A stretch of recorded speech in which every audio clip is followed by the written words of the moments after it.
Kalau Anda ngikutin channel HM Prasaja ini, mungkin akhir-akhir ini saya sering merekomendasikan tentang alginat, di mana ini kan bahannya memang sama-sama rumput laut. Jadi secara bahan sih seharusnya mirip dengan karagenan. Lalu kapan kita harus pakai yang alginat, kapan harus kita pakai yang karagenan? Nah, sebelum kita bahas tentang masalah itu, kapan harus pakai ini, kapan harus itu, kita mungkin perlu tahu dulu bedanya itu di mana. Secara bahan memang sama-sama dari rumput laut, tapi kalau bahan dasarnya sendiri itu agak berbeda. Di mana kalau karagenan itu terbuat dari rumput laut merah, sementara kalau alginat itu terbuat dari rumput laut coklat. Nah, karena materialnya berbeda, jadi walaupun sama-sama rumput laut tapi keluarganya berbeda, prosesnya berbeda, sehingga manfaatnya, fungsinya itu juga cukup berbeda. Perbedaan yang nomor satu adalah karagenan itu butuh panas, butuh suhu supaya dia bisa aktif mengikat cairan yang berlebihan.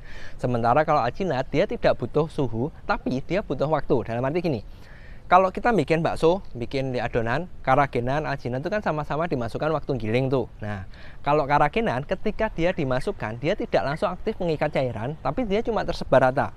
Nanti ketika kita nyetak, kita rebus, dia baru aktif untuk mengikat cairan yang berlebihan tadi sehingga hasil baksonya kita kenyal.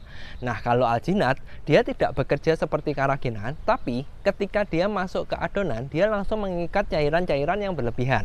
Dan semakin lama itu dia akan semakin bagus mengikat cairan. Jadi mau gampangnya ini kan ada beberapa orang itu setelah bikin adonan itu kan tidak langsung dicetak, tidak langsung dimasak. Nah, kalau hal seperti itu, alginat bisa aktif, bisa mengenyalkan walaupun dia tidak langsung dimasak.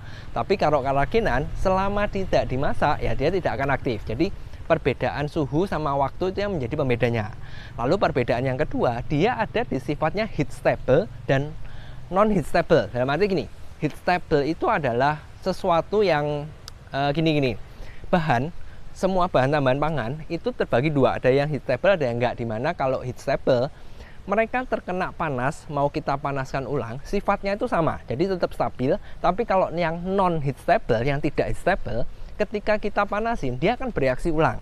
Karagenan itu termasuk yang tidak heat stable, dalam arti ketika dipanaskan ulang, dia akan bereaksi ulang. Sementara kalau alginat, dia sifatnya heat stable, sehingga mau kita panasin berapa kali pun, ya sifatnya stabil, tetap seperti itu hasilnya. Kalau mungkin supaya Anda dapat gambaran lebih, kira-kira gini. Bayangkan nih tangan ini saya pakai untuk mengambil sesuatu, mengikat sesuatu nih. Nah, kalau di bakso kan mengikatnya cairan tuh, karagenan dan alginat. Anggap ini saya megang cairan. Nah, kalau heat stable ketika dipanaskan kembali, dia akan tetap terikat. Jadi jadi alginat itu akan tetap mengikat hal yang sama. Tapi kalau karagenan ketika dipanaskan ulang, tangan saya akan ngebuka kembali. Saya akan mengikat lebih banyak cairan. Nah, kurang lebih ada gambaran. Jadi itu perbedaan yang nomor 2-nya. Perbedaan yang nomor 3, kalau karagenan dan alginat memang sama-sama membantu untuk menunda proses retrogradasi, di mana ini adalah proses yang alami terjadi pada tepung, di mana tepung itu semakin lama itu kalau dingin, dia akan jadi semakin alot, itu namanya proses retrogradasi. Bedanya, kalau karagenan itu tidak terlalu optimal dalam mencegah retrogradasi. Sementara kalau alginat itu lebih optimal dalam mencegah retrogradasi. Sehingga kenapa kok saya jelaskan yang faktor nomor 3 ini? Karena kita mau bikin apapun, mau bikin bakso, mau bikin pentol, mau bikin cilok, kan selalu pakai tepung. Tinggal komposisi tepungnya seberapa banyak, sehingga proses retrogradasi itu kan pasti terjadi. Nah, tinggal kita mau cocok yang mana nih, yang karagenan atau alginat. Oke, jadi ada 3 perbedaan, 4 sama asal muasalnya, dan saya harap Anda sudah cukup bingung. Kalau sudah cukup bingung, jangan khawatir. Sekarang kita akan masuk ke tahap kapan kita milih karagenan, kapan kita milih alginat. Oke, kapan kita milih karagenan, kapan kita milih alginat sebenarnya berlandaskan pada teori yang sudah saya jelaskan tadi, yaitu 3 perbedaannya, yang heat stable atau tidak, butuh suhu atau enggak, proses retrogradasinya gimana. Nah, pertama-tama kita perlu memetakan yang kita bikin itu apa. Bakso kah, pentol bakso kah, atau cilok. Dalam arti, ya ini sih sebenarnya bahasa mungkin agak di beda daerah beda-beda ya, cuma saya biasanya dapati kalau bakso umumnya itu takaran dagingnya tinggi. Nah, sementara kalau pentol tepungnya mulai banyak. Kalau cilok itu banyak sekali, bahkan beberapa yang asli, cilok yang asli itu cuma tepung aja, nggak ada dagingnya. Sehingga Kenapa kok yang pertama saya tanyakan adalah Anda bikinnya apa? Karena ini akan sangat mempengaruhi mana yang akan Anda pilih. Prinsipnya gini, semakin banyak tepung yang Anda gunakan, mau Anda bikin pentol, mau Anda bikin cilok, Anda bikin bakso, intinya semakin banyak tepung yang Anda gunakan, di satu titik pasti ada kelemahan yang nomor satu. Hasilnya itu kenyalnya tidak optimal karena sifat retrogradasi dari tepung tadi. Apalagi kalau dia sudah dingin, tambah lama tambah alot. Nah, kalau misalkan yang kasusnya seperti cilok yang dominan sekali di tepungnya, itu seharusnya dia akan lebih cepat alot. Nah, kalau sudah seperti ini, semakin banyak tepung yang kita pakai, kita akan lebih cocok pakai yang alginat. Kenapa? Karena kembali kan, alginat itu lebih bagus dalam mencegah retrogradasi ketimbang karagenan. Kalau ditanya apakah karagenan tidak bisa, jawabannya bisa, tapi kita perlu dosis yang jauh lebih banyak ketimbang kita pakai alginat. Jadi misalkan nih, contoh ya, ini saya ngarang, misalkan di suatu resep yang tadi tepungnya banyak, kita pakai alginatnya misalkan 3 gram. Nah, kalau untuk mendapatkan hasil yang sama menggunakan karagenan KRI 02, kemungkinan kita perlu dosis sekitar 6 sampai 9 gram atau bahkan lebih. Kenapa? Ya itu tadi, karena efektivitasnya berbeda, sehingga secara efisiensi, kan kita jualan nih, perlu memperhatikan biaya juga. Secara efisiensi biaya itu akan lebih bagus menggunakan alginat. Jadi itu parameter pertama, Anda perlu cek jenis tepung yang Anda pakai itu apa dan berapa banyak. Semakin banyak tepung yang Anda pakai, seharusnya lebih cocok pakai yang alginat. Parameter kedua yang perlu kita perhatikan adalah Anda bikinnya di mana. Nah, kembali, karagenan baru aktif ketika dia terkena panas. Sementara kalau alginat bisa langsung aktif karena dia cuma berdasarkan waktu. Pertanyaannya sekarang gini, Anda kalau giling di rumah, takaran es, air yang Anda pakai kan bisa diatur sendiri sehingga hasilnya fix.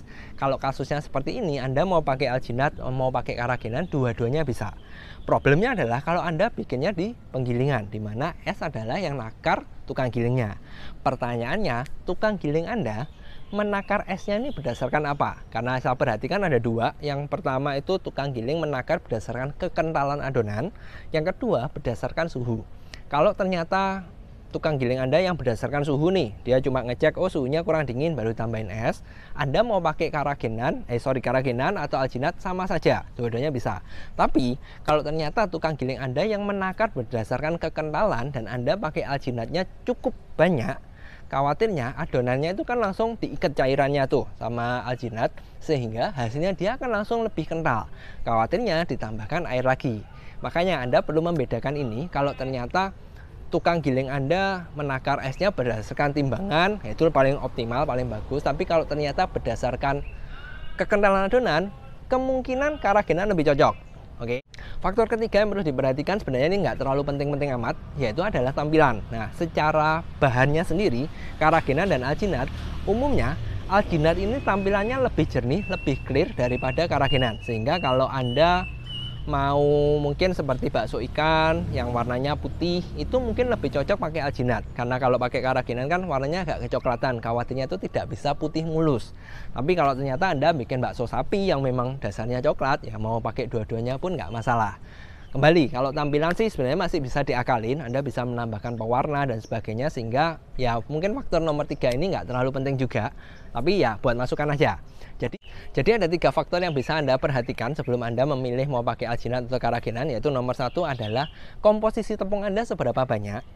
Yang nomor 2 adalah Anda butuh langsung kental atau enggak. Yang nomor 3 ya tampilan, ini paling nggak penting. Nah, saya harap dari penjelasan ini Anda sudah dapat gambaran mana yang perlu dipilih, alginat atau karagenan. Karena secara harga kan cukup selisih nih, alginat jauh lebih mahal daripada karagenan, sehingga kita harus jeli-jeli memilih mana yang cocok.